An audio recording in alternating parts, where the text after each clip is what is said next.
Okay, 4, 5, 6 இந்த பகுதியிலிருந்து ஒரு மதிப்பெண் திருக்குறள். பண்டை காலத்து பள்ளிக்கூடங்கள். இந்த பாடம் நமக்கு கொடுத்திருக்க ஆசிரியர் யாரு அப்படின்னு பாத்தீங்கன்னா உவே சுவாமிநாத ஐயர். யார் ஆசிரியர்? உவே சுவாமிநாத ஐயர்.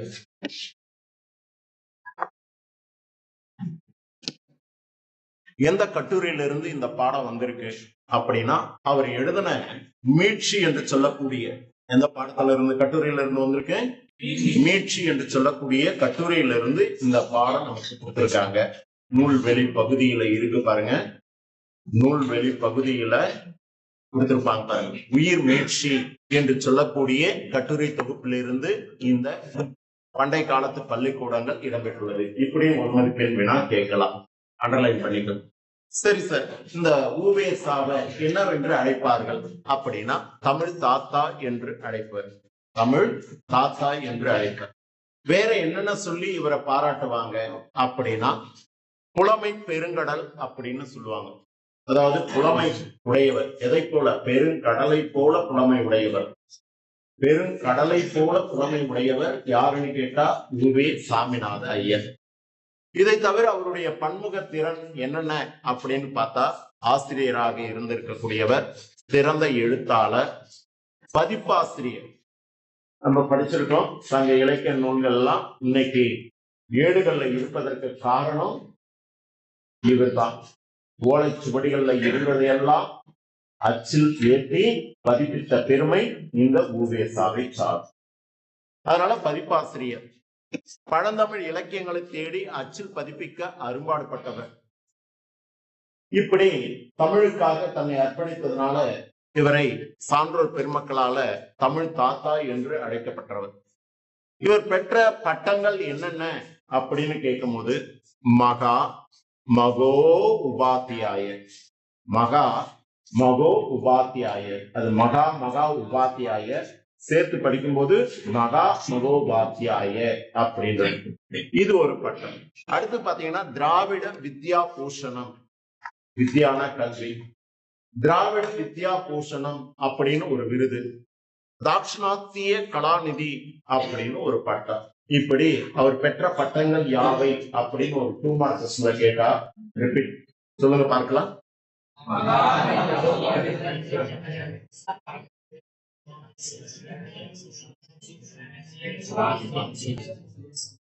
இது எல்லாம் ஒரு பெற்ற பட்டங்களாக சொல்லக்கூடியது. இவருக்காக தமிழக அரசு செய்த சிறப்பு என்ன அப்படின்னு பார்க்கும் பொழுது இவருக்காக தமிழக அரசு செய்த சிறப்பு என்ன? இந்த அளவுக்கு தமிழுக்காக பெருமை சேர்த்த இந்த ஆசானை போற்றும் விதமாக தமிழக அரசு என்ன சார் சிறப்பு செய்திருக்கு அப்படின்னா, அதாவது சென்னை மாநில கல்லூரியில பிரசிடென்சி காலேஜ் நம்ம படிச்சிருக்கோம். மாநில கல்லூரிக்கு இன்னொரு பேரு பிரசிடென்சி பள்ளி, பிறகு மாநில கல்லூரியாக உருவெடுத்தது அப்படின்னு இந்த பண்டைய காலத்து பள்ளிக்கூடங்கள்ல படிச்சிருக்கோம். அந்த சென்னை மாநில கல்லூரியினுடைய வளாகத்துல இவருடைய திருவுருவச் சிலை அமைக்கப்பட்டுள்ளது. எப்படி நம்ம பள்ளிக்கூடத்துக்கு உள்ள நுழையும் போது கேட்டு இருக்கு, அது போல இருக்கக்கூடிய வளாகத்துக்கு வெளியில அவருடைய திருவுருவச் சிலை வைக்கப்பட்டிருக்கு. சரி, இது ஒரு சிறப்பு. இதுவே ஒரு 2 மார்க்ஸ்ல கேட்பாங்க. உவே சாமிநாத ஐயருக்கு தமிழக அரசு செய்த சிறப்புகள் யாவை அப்படின்னு கேட்டா, திருவுருவச் சிலை எங்க வச்சிருக்காங்கன்னா சென்னை மாநில கல்லூரியில் நிறுவப்பட்டுள்ளது. இது ஒன்று. இரண்டாவது, சென்னையில திருவான்மியூர் என்று சொல்லக்கூடிய பகுதியில இவருடைய பெயரால ஒரு நூலகம் அமைக்கப்பட்டிருக்கு. எந்த ஊருன்னு கேட்டா திருவான்மையூர். திருவான்மையூர் என்று சொல்லக்கூடிய ஊர்ல இவருடைய பெயர்ல ஒரு நூலகம். இது ரெண்டும் தமிழக அரசு இவருக்காக செய்த சிறப்பு. மீண்டும் ஒரு முறை என்னென்ன?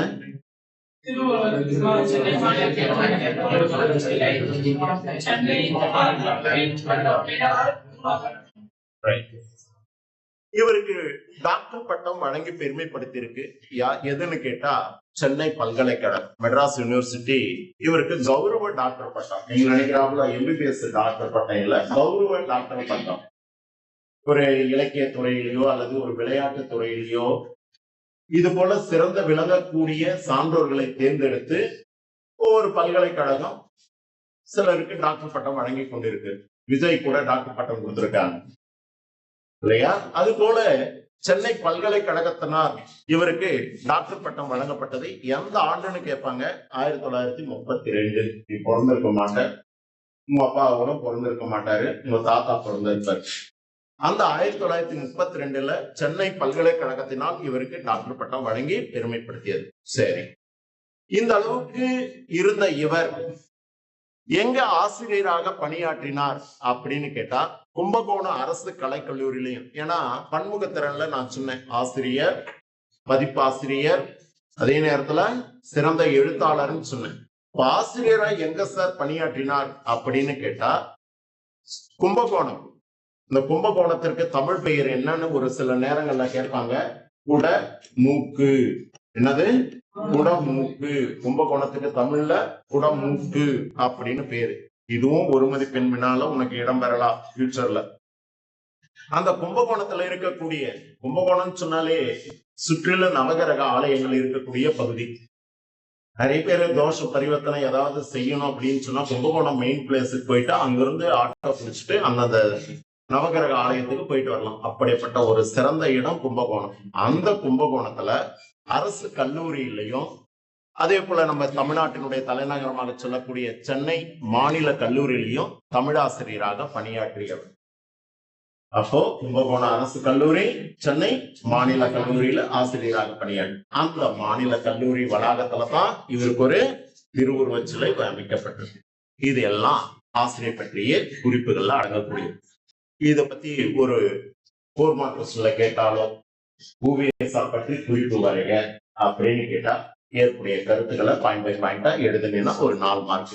இல்ல சார், ஒரு 2 மார்க்ல அவர் பெற்ற பட்டங்கள் யாவை, அல்லது தமிழக அரசு செய்த சிறப்புகள் யாவை, அல்லது அவருடைய பன்முக திறன்கள் யாவை அப்படின்லாம் கேள்வி கேட்டா இதுல இருந்து நீ பிரிச்சு எழுதிக்கோ. இல்ல ஒரு மதிப்பெண் கேட்டா இப்ப நான் சொன்னதனுடைய அடிப்படையில பார்த்து ரைட்.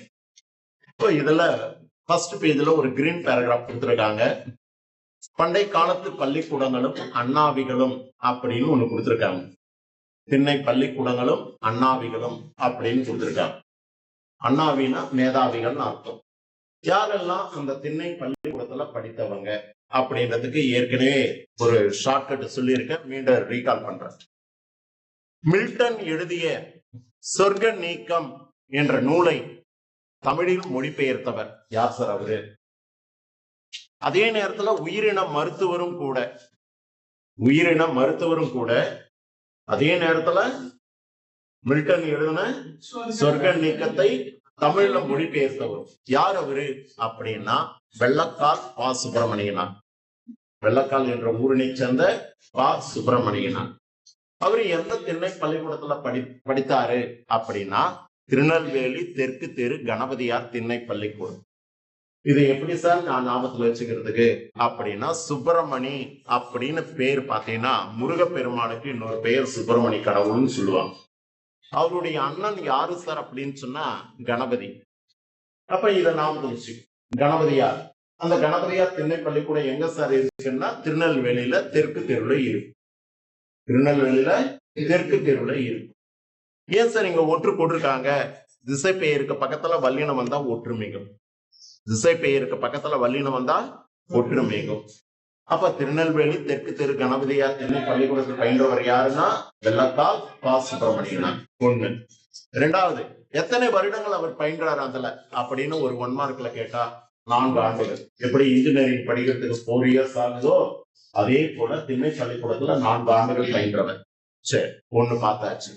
அடுத்தது, இவர் ஒரு வரலாற்று ஆய்வாளர், அதே நேரத்துல ஒரு தமிழ் அறிஞர். அவர் யாரு சார் அப்படின்னு சொன்னா டாக்டர் மா ராசமாணிக்கனார். ஏற்கனவே ஒரு இடத்துல தமிழ் அறிஞர்கள் சான்றோர் சித்திரத்துல பார்த்திருக்கேன். மா ராசமாணிக்கனார் இவர் ஒரு வரலாற்று ஆராய்ச்சியாளர், ஆய்வாளர், இன்னொரு தமிழ் அறிஞராக சொல்லக்கூடிய இவர் யார் இடத்துல திண்ணை பள்ளிக்கூடத்துல படிச்சாரு அப்படின்னா மௌன குருவிடம் படித்திருக்கிறார். மௌன குரு யாருன்றத பாடம் நடத்தும் போது சொன்னேன். திருமூலருடைய மரபில் வந்தவர். திருமூலர் யாருன்னு கேட்டா சைவ திருமுறைகளில 10வது திருமுறை எழுதிய ஆசான். அவர் எழுதின அந்த திருமுறையினுடைய பெயர் திருமந்திரம். அந்த திருமூலர் வாழ்ந்த காலம் 3000 ஆண்டுகள் அப்படின்னு சொல்லுவாங்க. அதனால அவர் எழுதின பாடல்களும் 3000 பாடல்கள் அப்படின்னும். அத்தகைய மரபில் தோன்றியவர் தான் இந்த மௌனகுரு. இந்த மௌனகுருவிடம் மா ராசமாணிக்கர் திண்ணை பள்ளிக்கூடத்தில் படித்தவர். இதை எப்படி ஞாபகத்துல வச்சுக்கிறது அப்படின்னு பாத்தீங்கன்னா, அவருடைய இனிஷியல் மான் இருக்கு. அப்ப மாமா மீமி வரிசையில மாமா மீமி மூமு மேமே மை மோ மோ மௌ அந்த எழுத்தினுடைய அடிப்படையில மௌன குரு அப்படின்றத ஞாபகத்துல வச்சுக்கிறேன். மூணாவது, நற்றிணைக்கு உரை எழுதிய ஆசிரியர். நற்றிணை என்பது 8 தொகை நூல்கள்ல ஒன்று. அதற்கு உரை எழுதின ஆசிரியர், அவருடைய பெயர் என்ன சார் அப்படின்னா பின்னத்தூர் நாராயணசாமி. பின்னத்தூர் நாராயணசாமி. இவர் பயின்ற திண்ணை பள்ளிக்கூடம் எது அப்படின்னா அந்த ஊருக்கு அருகே இருக்கக்கூடிய கிருஷ்ணாபுரம் முத்துராம பாரதி திண்ணை பள்ளிக்கூடம். இதை எப்படி சார் ஞாபகத்தில் வச்சுக்கிறது? நாராயணா நாராயணா நாராயணான்னு நம்ம கரசர். யார் அந்த நாராயணன்? கிருஷ்ணருடைய இன்னொரு அவதாரமா நம்ம பார்க்கிறோம். அப்ப கிருஷ்ணாபுரம் அப்படின்றத ஊர் பேர் ஞாபகத்தில் வச்சுக்கோ. முத்து ராமன்றது ஒரு அவதாரம், ராம அவதாரம். அப்ப நாராயணா அப்படின்றதெல்லாம் இவங்களுடைய அவதாரங்களா பார்க்கணும். அப்ப கிருஷ்ணாபுரத்தில் இருக்கக்கூடிய முத்து ராம பாரதி திண்ணை பள்ளிக்கூடத்துல பயின்றவர் இந்த பின்னத்தூர் நாராயணசாமி. 3 சொல்லி முடிச்சிருக்கேன். 4வது, சுப்பிரமணிய பாரதியாருடைய நண்பர். யார் அவரு அப்படின்னா நாவலர் சோமசுந்தர பாரதியார். நாவலர் சோமசுந்தர பாரதியார். பாரதியார் எங்க பிறந்தார்? அப்ப அவருடைய நண்பர் சோமசுந்தர பாரதியார் பயின்ற திண்ணை பள்ளிக்கூடம் எது அப்படின்னு கேட்டா எட்டயபுரம் திண்ணை பள்ளிக்கூடத்துல பயின்றவர். பாரதியார் அப்படின்னு பெயர்ல முடிகிறாரு. இப்ப பாரதி பிறந்த ஊர் எதுன்னு கேட்டா எட்டயபுரம். அந்த எட்டயபுரம் திண்ணை பள்ளிக்கூடத்தில் படிச்சவர் தான் பாரதியாருடைய நண்பராக சொல்லக்கூடிய சோமசுந்தர பாரதியார். அடுத்தது இறுதியா இன்னொன்னு இருக்கா? ரைட். சிலப்பதிகாரத்திற்கு உரை எழுதிய ஆசிரியர்கள் பல பேர். அதுல நாமு வெங்கடசாமியினுடைய உரையே சிறந்த உரையாக சொல்லுவாங்க. இவருக்கு இனிஷியல் என்ன அப்படின்னு கேட்டா மு வெங்கடசாமி. நோட் பண்ணி வச்சுக்கோ. இந்த வெங்கடசாமி வேறு, நாமு வெங்கடசாமி வேறுன்னு குழப்பத்துக்கு வரக்கூடாது. நாமு வெங்கடசாமின்னு பேரு.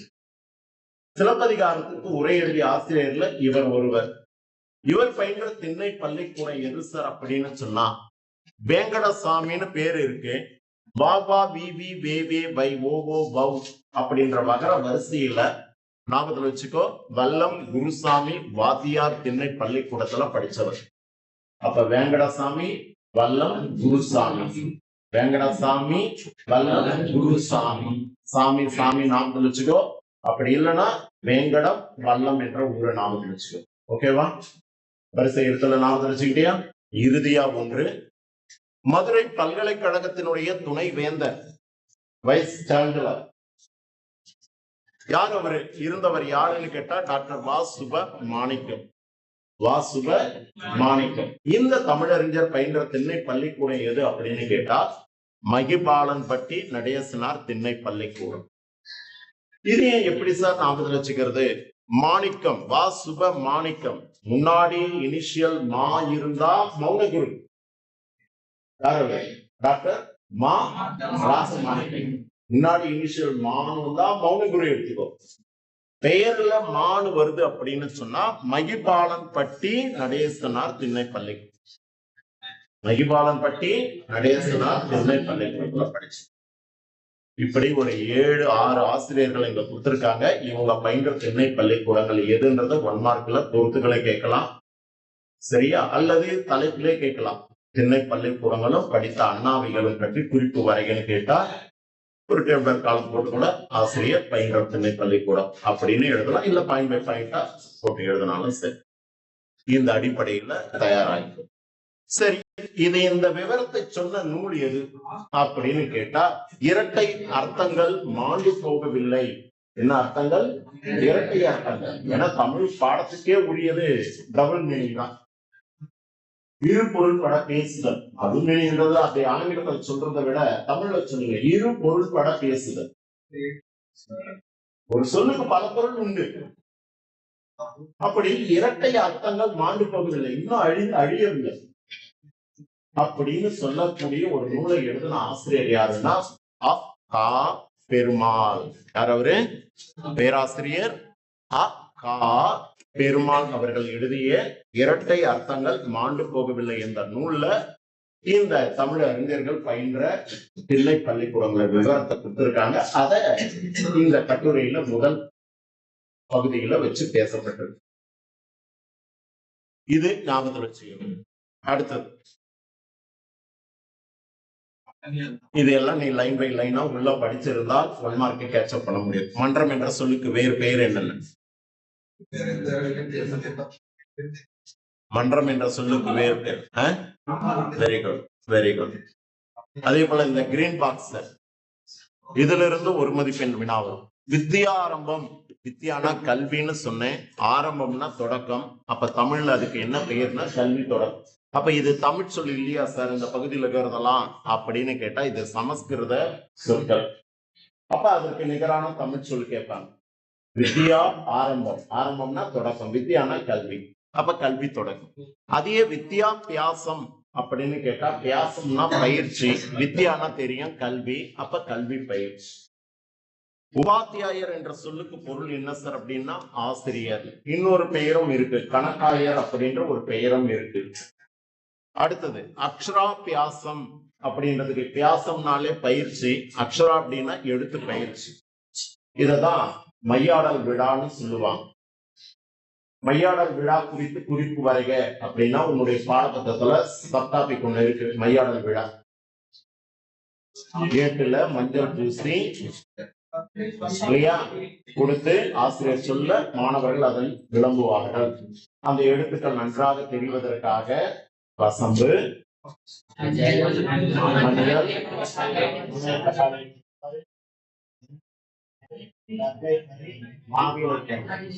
இவற்றை கொண்டு தயாரித்த மையினை அதன் மீது தடவி படிப்பார்கள்.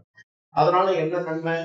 எழுத்துக்கள் நன்றாக தெரியும். இரண்டாவது, படிக்கக்கூடியவர்களுடைய கண்களுக்கு குளிர்ச்சியை உண்டாகும். இத பத்தி விவரம் அந்த அக்ஷரா பியாசத்துல இருக்கு. அப்ப அக்ஷரானா எழுத்து, பியாசம்னா பயிற்சி, அக்ஷரா பியாசம்னா எழுத்து பயிற்சி. அடுத்தது கீழ் வாய் இலக்கம். இதை எழுத தெரியாம நிறைய தப்பு பண்றீங்க.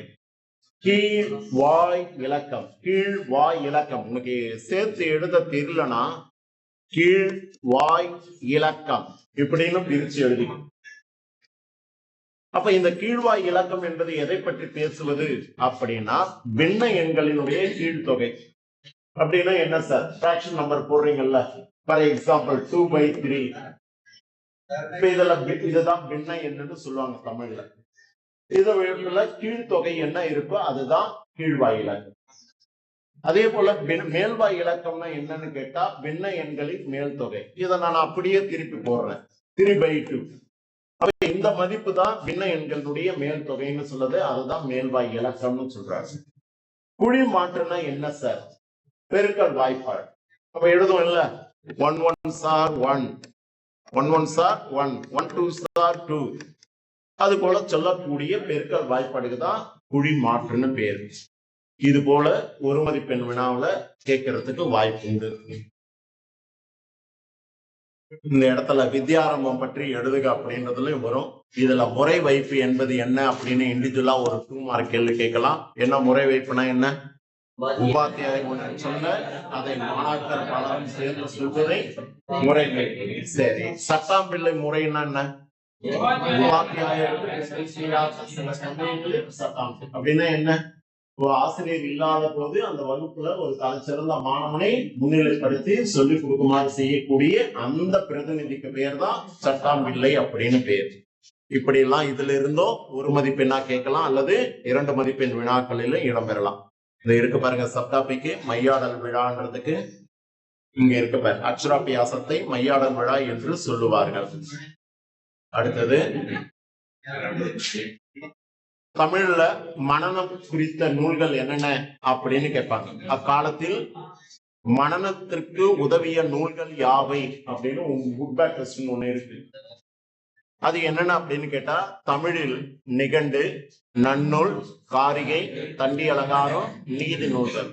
இந்த நீதி நூல்கள்ல உள்ள அடக்கணத்தை தான் ஆத்திச்சூடி, கொன்றை வேந்தன், அதுக்கப்புறம் மூதுரை, இது எல்லாம் அடங்கும். சரியா? ரைட். சரி, தமிழ்ல இது எல்லாம் 1 2 3 4 5 நூல் கொடுத்திருக்காங்க. சரி, கணிதத்துல அப்படின்னு கேட்டா கீழ்வாய் இலக்கம், மேல்வாய் இலக்கம், குடிமாட்டு, கூட இன்னொன்னு சேர்த்துக்க சொன்னேன். என்னது? நெல் இலக்கம். இது எல்லாம் அக்காலத்துல மனனத்திற்காக கொடுக்கப்பட்ட நூல்கள். நெல் இலக்கம் இதுவும் ஒரு கணித பாடம் சம்பந்தப்பட்டது. இப்படி தலைகீழ் பாடம் என்று சொல்வதை அம்முறைகளில் காணலாம். அதாவது பல வகை வாய்ப்பாடுகள் பாடமாக சொல்லி அது தலைகீழாக சொல்வது. ரிவர்சிபிள் டேபிள் சொல்லுவீங்களா? 16 ones are 16, 15 ones are 15, 14 ones are 14, 13 ones are 13, 12 ones are 12, 11 ones are 1, 10 ones are 1, 10, 9 ones are 9, 8 ones are 8, 7 ones are 7, 6 ones are 6, 5 ones are 5, 4 ones are 4, 3 ones are 3, 2 ones are 2, 1 ones are 1. இதே போல reversible table சொல்றதுதான் தலைகீழ் பாடம் அப்படின்னு சொல்லி. இது போல பயிற்சி முந்தைய காலத்துல கொடுக்கப்பட்டது. இந்த நீதி நூல்களுக்கு இங்க கொடுத்திருக்காங்க பாருங்க, ஆத்திச்சூடி. உங்க புக்ல இச்சு போட்டு இருந்தா அடிச்சிருக்கணும்ன்றத கரெக்ஷன்ல கொடுத்திருக்கேன். அதே போலதான் புக்ல கொடுத்திருக்காங்க, பாத்துக்கணும். கொன்றை வேந்தன், இதெல்லாம் அகராதி வரிசையில் அமைந்த நூல்கள். இந்த அகராதி வரிசை தான் நெடுங்கணக்குன்னு சொல்லுவாங்க. அகராதி வரிசையில் அமைந்தவை என்ற பெயருக்கு தான் நெடுங்கணக்குன்னு பேரு. அப்ப நெடுங்கணக்கு என்பது என்ன அப்படின்னு கேட்டா, அகர வரிசையில் சொல்லி கொடுக்கக்கூடிய பாடத்துக்கு பேர் தான் நெடுங்கணக்குன்னு பேரு. இது ஒரு 1 மார்க்ல கேட்பாங்க. நெடுங்கணக்குனா என்ன? அகராதி வரிசையில் அமைந்தவை. அகராதி வரிசையில் அமைந்தவை. இப்ப கூட ஒரு 5 சொல்லு மாறி மாறி கொடுத்திருப்பாங்க. ஃபார் எக்ஸாம்பிள், காட்சி, ஆட்சி, பட்சி, அரசு. இப்ப இது அகர வரிசையில எழுதுங்க பார்க்கலாம். ஆட்சி, காட்சி, பட்சி. எதை வச்சு சொன்னேன்? உனக்கு ஆனா வரிசை தெரியும், காணா வரிசை தெரியும், அதை வச்சு இப்ப நீ சொன்ன. அது போல சொல்லக்கூடியதுதான் பேர் என்ன? அகர வரிசையில. ஆத்திச்சுடி எல்லாம் பாருங்க, அகர வரிசையில தான் பாடப்பட்டிருக்கு. முதல்ல ஆவுக்கு அறம் செய்ய விரும்பு, ஆவண்ணாவுக்கு ஈக்கு, ஈயண்ணாக்கு ஊக்கு, ஊதான் கேட்ட, ஊ கேட்க உடையது விளம்பு, ஊவண்ணாக்கு ஏக்கு எடுத்து இகழையும், ஏக்கு ஏற்பது இகழ்ச்சி, ஐக்கு ஐயமிக்கு, ஓக்கு ஒப்புரவு ஒழுகு, ஓக்கு ஓதுவது ஒழியல், அவுக்கு அவையும் பேசு. இது தெரியல, ஆனா காது வாய் காது வரைக்கும் இருக்குது.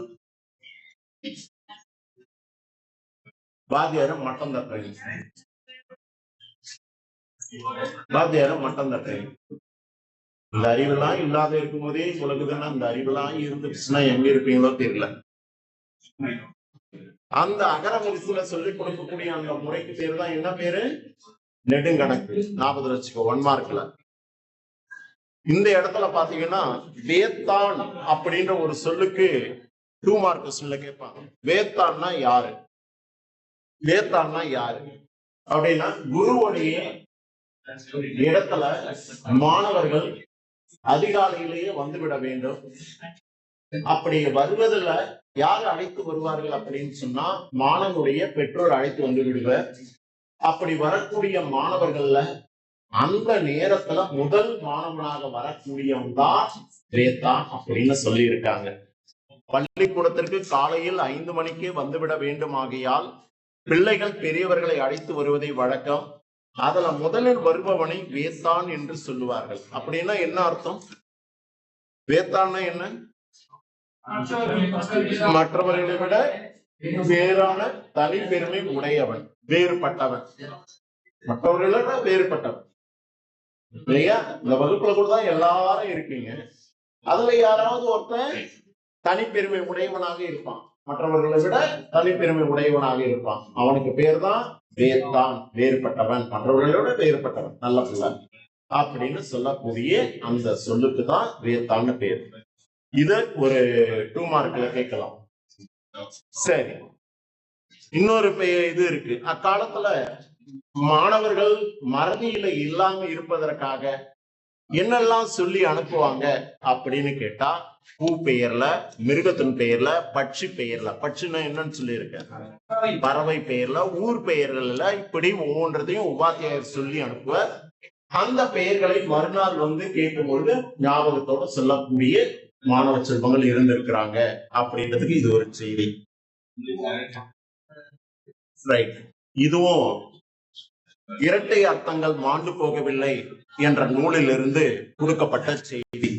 அந்த நூலின் ஆசிரியர் யாரு சார்னு கேட்டா ஆ.கா. பெருமாள் என்று சொல்லக்கூடியவர். மாணவர்களுக்கு மனனத்துக்காக கொடுத்த நூல்கள்ல கதை பாடல்களும் உண்டு. அது தவிர நீதி நூல்கள் என்று சொல்லக்கூடிய ஆத்திச்சூடி, கொன்றை வேந்தன், மூதுரை, நல்வழி, அதே போல நிகண்டுகளை மனப்பாடம் செய்யும் மாணவனுக்கு அந்த காலத்துல மதிப்பு இருந்தது. நிகண்டுன்னா என்ன சார்? அகராதி. நிகண்டுனா அகராதி.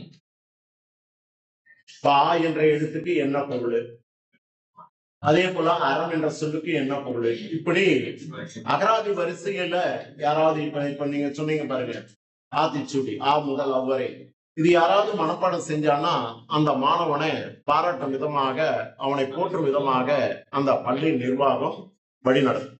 அப்ப அந்த மாணவனுக்கு மதிப்பு இருந்தது.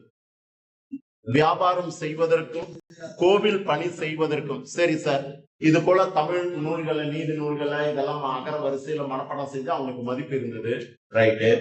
ஏன் கணக்கு கற்பித்து கொடுத்தாங்க, அது ஏன் கற்றுக்கொண்டார்கள் அப்படின்னா வேலைக்காக. வேலை செய்தால் பணம் பெறும்.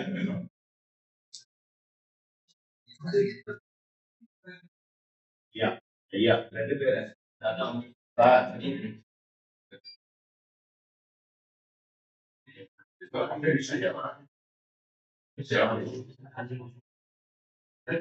இப்போ வேலைக்காக பிழைப்பை தேடி செல்லக்கூடிய வேலை செய்யக்கூடியவர் என்ன அவங்களுக்கு தேவை அப்படின்னா கணிதம் தேவை. அந்த கணிதத்திற்காக எது எதுக்குன்னு கேட்பாங்க. வியாபாரம் செய்வதற்கும் கோவிலில் பணி செய்வதற்கும் ஏற்றவாறு அமைத்த கணித முறை கட்டாயமாக கற்பிக்கப்பட்டதை கதை பாடல்கள். அந்த கணித பாடங்கள் தான் கீழ்வாய் இலக்கம், மேல்வாய் இலக்கம், குடிமாற்று, நெல் இலக்கம். அதை சொல்லி கொடுத்ததுனாலதான் உதாரணத்துக்கு மளிகை கடை உங்க தாத்தா நடத்தி இருப்பாரு. அவருக்கு எப்படி அந்த கணக்கு தெரிஞ்சதுன்னா அந்த காலத்துல இந்த கணித முறையில சொல்லி கொடுத்தாங்க. காலனா, அரணா, எட்டனா அப்படின்ற காலகட்டத்துல இருக்கும்போது அவங்களுக்கு அந்த கணிதம் சொல்லி கொடுத்ததுனால வியாபார நோக்கத்தோட அவங்களால செயலாற்ற முடியுது. இல்லைன்னா வியாபாரத்தை பண்ணிருக்க முடியாது. ஏன்னா கணக்கு தெரியாத போது 100 ரூபாய் கொடுக்குறோம், ஒன்னும் இல்லை. இந்த காலத்துல கூட கணக்கு தெரியாதுங்க இருக்காங்க. பஸ்ல 100 ரூபாய் கொடுப்பேன், டிக்கெட் 18 ரூபாய், டிக்கெட்டு 18 ரூபாய். கண்டக்டர் என்ன பண்ணுவாரு, சார் 2 ரூபாய் சேஞ்ச் இருந்தா கொடுங்கன்னு கேட்பேன், கொடுத்துருவேன். 2 ரூபாய் சேஞ்ச் இருந்தா கொடுன்னு கேட்டாரு, கொடுத்துருவேன். மீதி எவ்வளவு காசு உங்களுக்கு,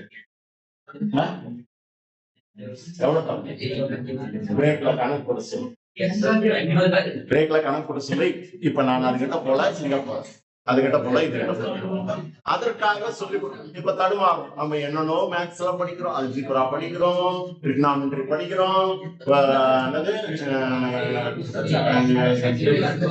இப்படி போட்டு படிக்கிறீங்களா, இதுக்கு பேர் என்ன, மேத்மெட்டிக்ஸ் படிக்கிறீங்க, எல்லாம் படிக்கிறோம். ஆனா சிம்பிள் கணக்கு யோசிக்க வேண்டியதா இருக்கு. ஒரு 5 நிமிஷம் நம்ம எவ்வளவு கொடுத்தோம் அப்படின்னு யோசிக்கணும், ரைட். அதுக்காக சொல்லி கொடுத்ததுதான் இந்த கணித வாய்ப்பாடுகளாக சொல்லக்கூடியது. இது எல்லாம் சொன்ன நூல் எதுன்னு கேட்பாங்க. முன்னாடி பார்த்தோம்ல, முன்னாடி ஒண்ணு பார்த்தோம்ல, என்னங்க அண்ணாவிகளும் படித்த தென்னை பள்ளித்துறை, அது சொன்ன நூல் எதுன்னு கேட்டோம், இரட்டை அர்த்தங்கள் மாட்டோம். அது போல சொன்ன நூல்கள்ல இந்த இடத்துல எந்த நூலு அப்படின்னு கேட்டா, அதாவது இதுக்காகவே அது ஒரு நூல் இருக்கான். அந்த பெயர் என்ன சார் அப்படின்னு கேட்டா பிரப வாதி சுவடி. அப்படின்னா என்னன்னா, இப்ப நீங்க எல்லாம் ஒரு டேபிள் ஒண்ணு வச்சிருப்பீங்க, வச்சிருக்கிறது கிடையாது. 11th ஒரு பிள்ளைய வாங்க சொல்லியிருக்கேன், போயிட்டு தான் அப்படின்னு ஒரு பையன் இருக்கும். அவங்ககிட்ட தமிழ் வாய்ப்பாடு புத்தகம் இருக்காம என் சுவடி தமிழ் சார் வாங்கிட்டு சொன்னாலும் சொல்லி வாங்கிட்டோம். பக்கத்து ரூம்ல டக்குன்னு ஓடி கவனி, நீ பேசாத என்ன கவனி. அப்ப அந்த புக்கை எடுத்து பார்த்தா தமிழ் டேபிள்ஸ் எல்லாம் இருக்கும். உயிர் எழுத்துக்கள், மெய் எழுத்துக்கள், உயிர்மெய் எழுத்துக்கள் எல்லாம் கொடுத்திருப்பான். அது போலதான் இந்த பிரபவாதி சுவடி என்று சொல்லக்கூடிய புத்தகத்துல இந்த கணிதத்துல கீழ்வாய் இலக்கம், மேல்வாய் இலக்கம், குழிமாற்று, நெல் இலக்கம் இது எல்லாம் சொல்லப்பட்டிருக்குன்னு சொல்ல வராங்க.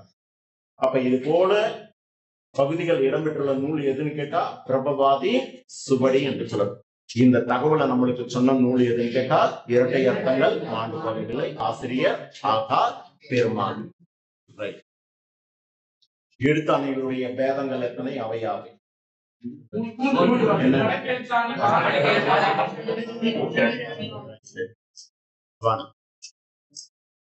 இது என்ன சுவடி பாருங்க, அரிச்சுவடின்னு சொல்றாங்க. அரிச்சுவடி 5 ரூபாய் புக்கு. நாங்க படிக்கும் போது 50 பைசா புக்கு, இப்ப 5 ரூபாய் புக்கு. 5 ரூபாய்க்கு மதிப்பு இல்லை, இது 5 கோடிக்கு சமம். இந்த புக்கு 5 கோடிக்கு சமம். ஆனா நம்ம இதை என்ன பண்றோம்? உதாசனப்படுறோம். என்ன சார் இருக்கு இதுல? உயிரெழுத்துக்கள் என்ன, மெய் எழுத்துக்கள் என்ன, அது ரெண்டுத்தையும் சேர்த்து எழுதுனா வரக்கூடிய உயிர்மெய் எழுத்துக்கள் என்ன? சில பேருக்கு என்னென்ன எழுத்துக்கள் ஓசை எப்படி கொடுக்கணும்னு தெரியல, என்னென்ன எழுத்துக்களை எப்படி கொடுக்கணும்னு தெரியல. இதுதான் அரிச்சுவடின்னு சொல்றது. இது போல கணிதத்துல இருக்கு, கணக்கு இருக்கு. இதுலயே கணக்கு இன்னொரு புக் இருக்கும், இன்னொரு புக்ல இருக்கு.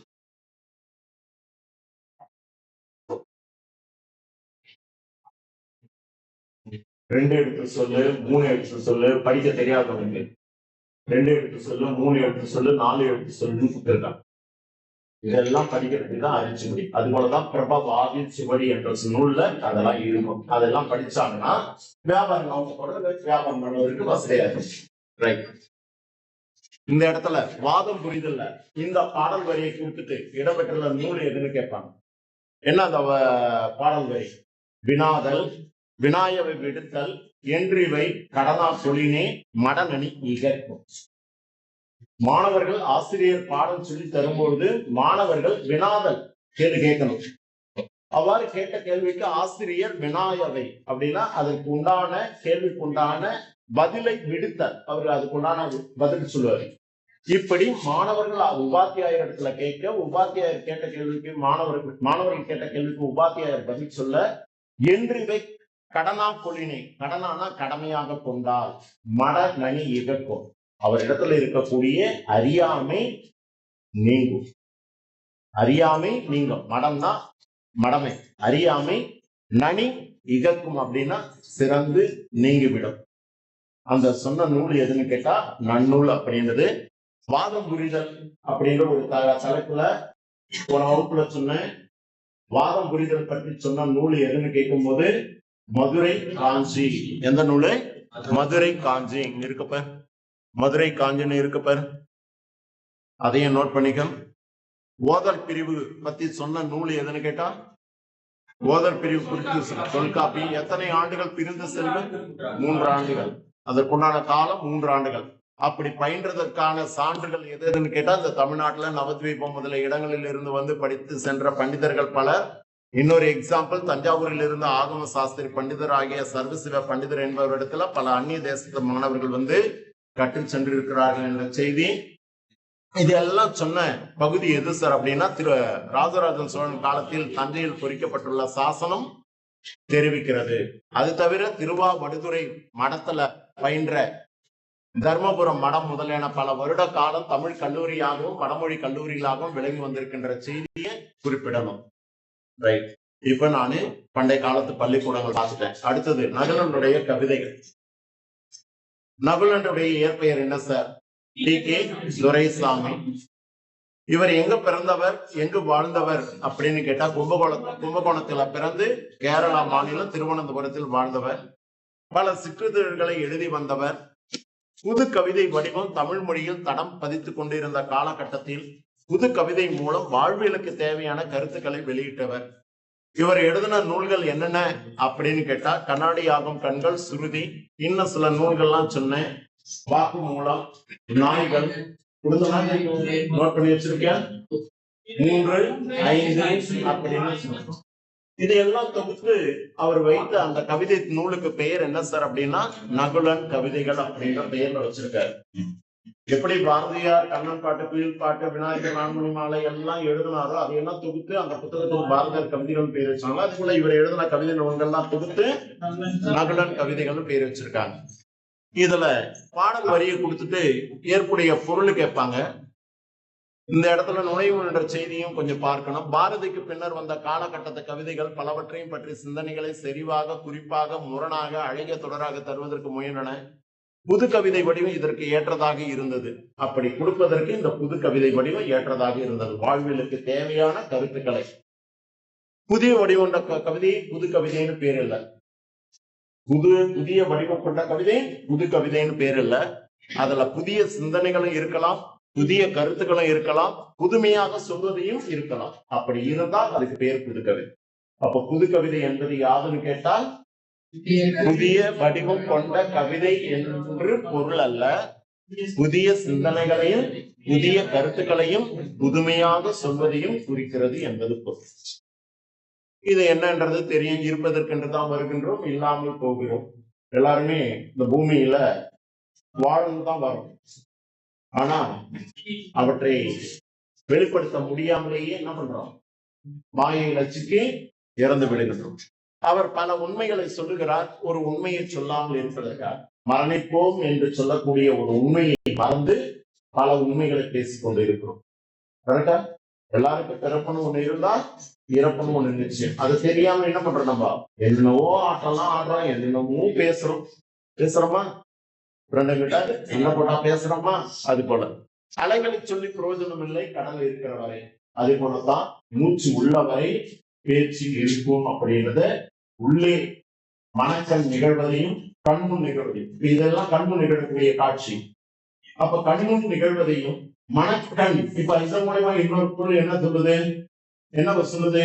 மனிதனிடத்துல உயிர் மூச்சு உள்ளவரை அவங்க இடத்துல இருக்கக்கூடிய பேச்சுக்கள் வெளிப்படும் அப்படின்னு இல்லையா?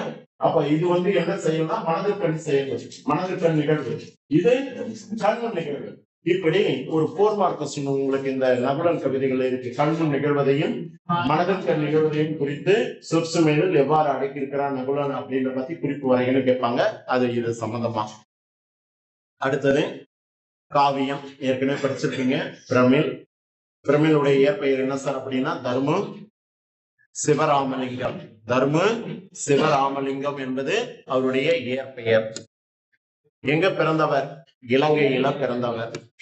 இவர் இப்ப என்னென்ன புனைப்பெயர்கள்ல நூல்களை எழுதியிருக்கிறாரு அப்படின்னா பானுச்சந்திரன், அரு சிவராம், தர்மு சிவராம், ஜீவராம், இன்னொரு பெயர் அமுதன். இது போன்ற பெயர்களில பல புனைக்க பெயர்களில பல கவிதைகளை எழுதியிருக்கக்கூடியவர். அதனால இவருக்கு தர்மு சிவராமலிங்கம் என்பது இயற்பெயர். ரைட்.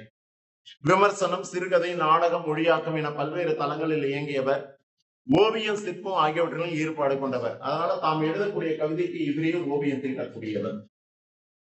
கண்ணாடி உள்ளிலிருந்து கைப்பிடி அளவு கடல் உள்ளிட்ட கவிதை நூல்களை எழுதியிருக்கக்கூடியவர்.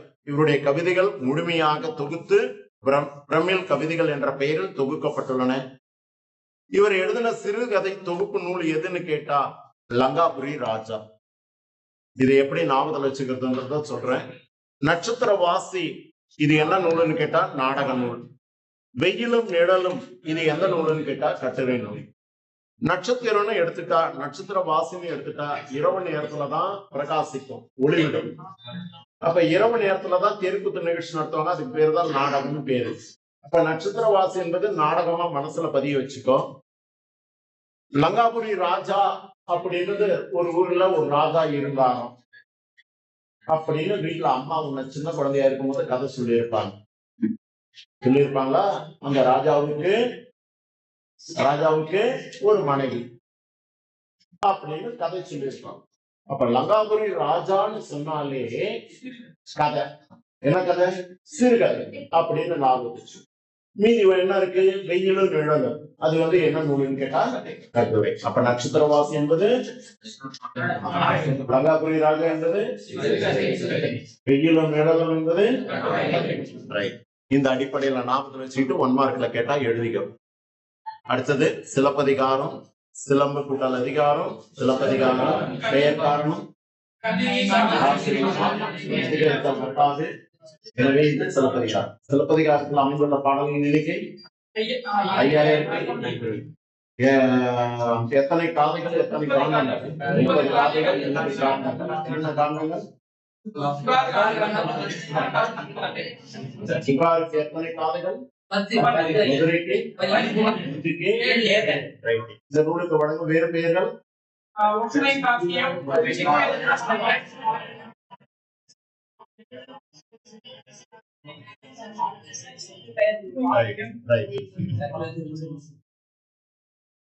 இதுல மாதவியினுடைய அழகு பத்தி சொல்லி இருக்காங்க. இது ஒரு 2 மார்க் கொஸ்டின் உள்ள இருந்து கேட்கலாம். எத்தனை ஆண்டுகள் நாட்டியம் பயின்று மன்னருக்கு காட்டினார், அரங்கேற்றம் நிகழ்த்தினார்? எந்த வயதுல நாட்டியத்தை 5 வயதுல நாட்டியத்தை கற்க சென்றால் 7 ஆண்டுகள் கற்றுக்கொண்டால் 12ஆம் ஆண்டில் மன்னர் என்று சொல்லக்கூடிய சோழ மன்னரிடத்துல நாட்டிய அரங்கேற்றம் செய்யப்பட்டார்.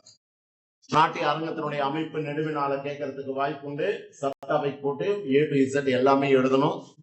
இவளுக்காக அந்த சோழ மன்னன் அளிக்கப்பட்ட பரிசு என்ன அப்படின்றத தலைக்கோள் பட்டம். அதை வழங்கிய பரிசு பொருள் எவ்வளவு அப்படின்னு கேட்டா 1008 கழிஞ்ச அளவுள்ள பொன், 1008 கழிஞ்ச அளவுள்ள பொன்னையும் பரிசாக வழங்கினான். அப்ப கழிஞ்சு என்பது என்னன்னு கேட்டா ஒரு எடை அளவு. அப்போ 1008 கழிஞ்சு அப்படின்னு சொல்வது எத்தனை பொண்ணுன்றதை நீ மதிப்பீடு போட்டுக்கோ. ஓகே. அதே போல இந்த நாட்டிய அரங்கேற்ற நிகழ்ச்சியில இசைக்கருவிகள் ஒலித்த முறை என்ன அப்படின்னு கேட்டா மனநத்தை பிடிச்சுக்கோ. மனநத்துல என்னென்ன வந்திருக்கு? முதல்ல குடல் வழி நின்றது யாழ், யாழ் வழி நின்றது கண்ணுமை, கண்ணுமை பின்வழி நின்றது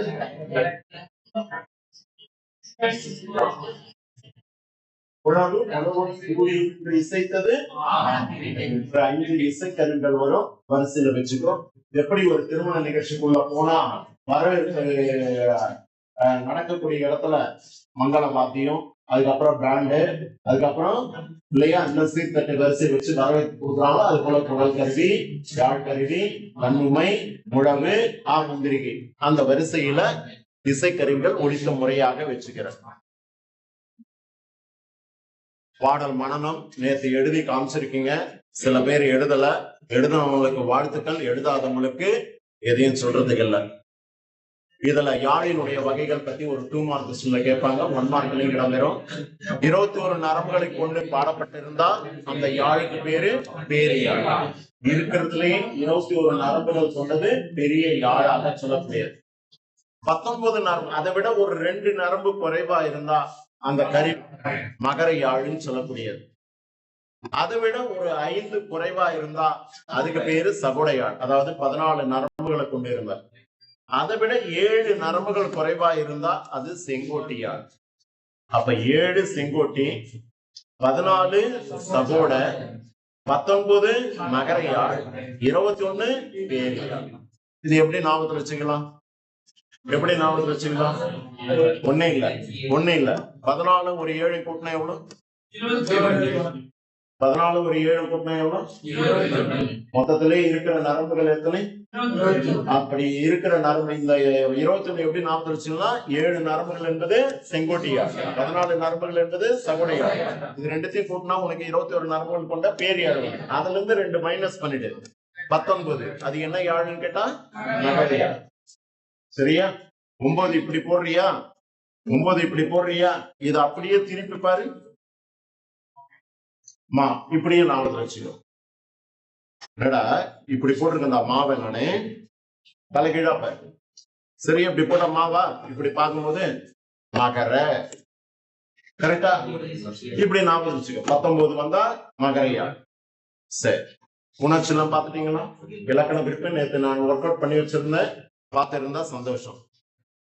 இலக்கண குறிப்பு பகுபத புணர்ச்சியில எத்தகைய மிஸ்டேக்கும் வரக்கூடாது. வந்ததுன்னா நீ இன்னும் ஆயத்தமாகலன்னு அர்த்தம். சரி, நம்ம பாடப்பகுதியில் வந்திருக்கக்கூடிய காண்டம் எது? சிலப்பதிகாரம். எந்த காண்டத்துல இருந்து வந்து எந்த காதை? எத்தனாவது காதை? Very good. இந்த இடத்துல ஒரு கேள்வி பாருங்க. சேரன் தம்பி சிலம்பை இசைத்தும் என்று கூறியவர் யாருன்னு கேட்பாங்க. பாரதி. நம்ம பாரதியார். சேரன் தம்பி சிலம்பை இசைத்தும் என்று சொன்னவர் யாருன்னு கேட்டா பாரதி. அதே போல இளங்கோவடிகள் மறந்தரு காதை, எத்தனாவது காதை இது? சிலப்பதிகாரத்துல 30வது காதை. அந்த காதையில என்ன சொல்லியிருக்காரு? தான் செங்குட்டுவன் தம்பி என்பதை சொல்லியிருக்காரு. யார் சொன்னது? இளங்கோவடிகள். மறந்தரு காதையில் இளங்கோவடிகள் தான் செங்குட்டுவன் தம்பி என்று குறிப்பிட்டிருக்கிறார். அப்போ இளங்கோவடிகள் தான் செங்குட்டுவன் தம்பி என்று கூறிய காதை பகுதி எதுன்னு கேட்டா மறந்தரு காதை. சேரன் தம்பி சிலம்பை இசைத்தும் என்று சொன்னவர் யாருன்னு கேட்டா பாரதி. இது ஒன்னொன்னுக்கு விளக்கம் கேட்பாங்க. எதுக்கு? மூவேந்தர் காப்பியன்னு ஏன்னு சொன்னாங்க, புரட்சி காப்பியன்னு ஏன்னு சொன்னாங்க, முத்தமிழ் காப்பியன்னு ஏன்னு சொன்னாங்க, குடிமக்கள் காப்பியன்னு ஏன்னு சொன்னாங்க, உரையிடையிட்ட பாட்டுடை செய்யணும்னு ஏன்னு சொன்னாங்க, இன்னும் வரலாற்று காப்பியம், புதுமை காப்பியம், இப்படி எல்லாம் கேள்வி உண்டு. ஏன் சொன்னாங்கன்றதுக்கு உனக்கு விளக்கம் கொடுத்திருக்கேன். முத்தமிழ் காப்பியம் சொன்னா இயல் இசை நாடகம் கொண்டு பாடப்பட்டிருக்கிறதுனால இது முத்தமிழ் காப்பியம். ஏன் மூவேந்தர் சேர சோழ பாண்டிய ஒருங்கிணைத்து பாடப்பட்டதுனால இது மூவேந்தர் காப்பியம். ஏன் நாடக காப்பியம் சொன்னா ஒரு நாடகம் பாங்காக இது நடித்து காட்டக்கூடிய தன்மைப்படுத்ததுனால இது ஒரு நாடக காப்பியம் அப்படின்னு ஒவ்வொன்றுக்கும் விளக்கம் கொடுக்குறீங்க. அடுத்தது சூரியனை பிரசவிக்க பாறை. இதுல வரக்கூடிய கதை மாந்தர் யாருன்னு கேட்டா மீரா. மீரா யாரு? மீரா. என்ன கிணறு? அது மேல என்ன இருக்கு? அது மேல. அப்ப சூரியன் எங்க உதயமாகிறது? ரைட். ஆசிரியர் யாரு? எந்த வட்டார வழக்கை கொண்டு கதை எழுதுவது சிறந்தவர்? குமரி, கன்னியாகுமரி வட்டார வழக்கு சொற்களை கொண்டு கதை எழுதுவதில் சிறந்தவர் இவர்தான். அது போல வட்டார வழக்குகளை கொண்டு கதை எழுதுவது கதை எழுதுவதில் சிறந்தவராக இருந்தவர் யாருன்னு கேட்டா அதனால அவருக்கு இன்னொரு பெயர் என்ன? தந்தை அப்படின்னு சொல்லுவோம். அந்த அடிப்படையில பின்னாடி வந்த இந்த எழுத்தாளர்கள் எல்லாம் அந்தந்த வட்டார வழக்குகளை கொண்டு கதை எழுதுவது சிறந்தவர். அதற்கு தோப்பில் முகமது மீரான் குமரி வட்டார வழக்கு சொற்களை கொண்டு கதை எழுதுவதில் சிறந்தவர். உம்மானா என்ன? அம்மா.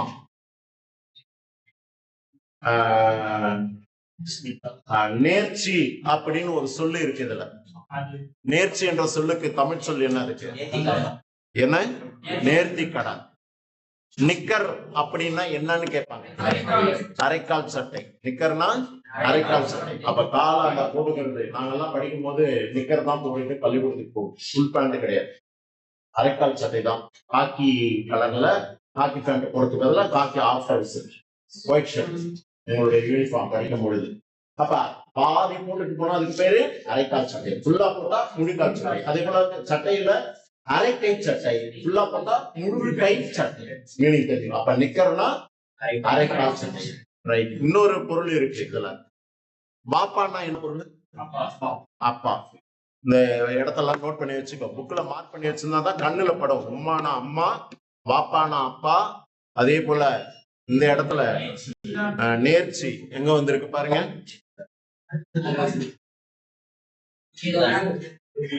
அதே போல குருசுன்னா என்னன்னு கேட்பாங்க. குருசுனா அதே போல நேர்ச்சைனா நேர்த்தி கடன், குருசுனா சிலுவைன்னு அர்த்தம். அதே போல நீச்சம், நீச்சம் உள்ளவர்கள், நேசம் உள்ளவர்கள் அப்படின்னு ஒரு இடத்துல வரும். அப்படின்னா என்ன? நேசம் உள்ளவர்கள் அல்ல, மனிதர்களைப் போல நாங்கள் நேசம் உள்ளவர்கள் அல்ல, தீயவர்கள் அல்லது கெட்ட குணம் படைத்தவர்கள் அல்ல அப்படின்னு சொல்லும். எது சொல்லும்? யார் இடத்துல? வீரான் இடத்துல சொல்லும். ரைட். இப்ப இந்த வட்டார வழக்கில் இருந்து உங்களுக்கு ஒரு மதிப்பெண் வினா கேட்கப்படும். மதுரை தமிழ்னு சொல்லும் போது யாரு? கோவை தமிழ்னு சொல்லும் போது யாரு? சென்னை தமிழ்னு சொன்னா யாரு எழுதுனது? சென்னை தமிழ் வட்டார வழக்குகளை கொண்டு கதை சே அப்படின்னு ஞாபகத்துல வச்சுக்க. செயகாந்தன். ரைட். கோவை தமிழ்ல அவ்வை சண்முகி ஞாபகத்துல வச்சுன்னு சொன்னேன். கோவை அவ்வை சண்முகம். அவ்வை சண்முகம். அப்ப சண்முகம் கோவை தமிழ்ல கதை எழுதுவதில் சிறந்தவர். நெல்லை தமிழ்னா நெல்லு, புது நெல்லு. அப்போ புதுமை பித்தனை ஞாபகத்துல வச்சுக்கோ. புக்ல நோட் பண்ணி இல்லையா? ரைட். அதே போல மதுரைன்னு சொன்னாலே மதுரை சொல்லி இருக்க மாட்டார். குமரின்னு சொன்னாலே தோப்பில் முகமது மீரான். ரைட். கோவில்பட்டி கி. ராஜநாராயணன். அதே போல நரங்கி என்ற சொல்லுக்கு தமிழ்ல பொருள் கேட்பாங்க. நரங்கி அப்படின்னா நெருங்கி. இதெல்லாம் அண்டர்லைன் பண்ணி வச்சுக்கோ, பார்க்கும்போது கண்ணுல படணும். அதே போல ஸ்வர்ண கதிர்கள் அப்படின்றதுல ஸ்வர்ணம்னா பொண்ணு.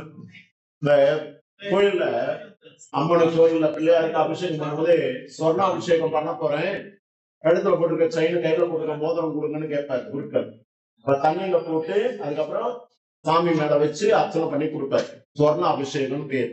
ஸ்வர்ணம் என்ற சொல்லுக்கு பொருள் என்னன்னா பொண்ணுன்னு அர்த்தம். இதையும் நோட் பண்ணி வச்சுக்கோ. இதெல்லாம் எங்க வரக்கூடியதுன்னு கேட்டா எதுல வரக்கூடியது?